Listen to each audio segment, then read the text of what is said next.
Sa iba pang balita, nagsampa ng kasong administratibo sa Ombudsman ng isang pinagsanib na student groups kontra sa Commission on Higher Education dahil sa hindi pagtugon sa kanilang hinihiling na moratorium sa pagtaas ng matrikula.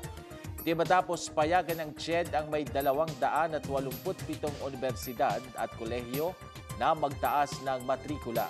Para sa detalye, narito ang ulat ni Rema Peñaflor. Tinatayang 287 mga universidad at kolehiyo ang pinayagan ng Commission on Higher Education o CHED na magtaas ng matrikula.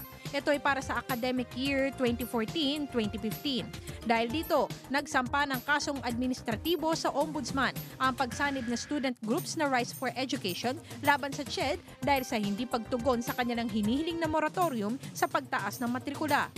Naghain sila ng gross inefficiency, gross incompetency at gross neglect of duty sa 8 opisyal ng CHED.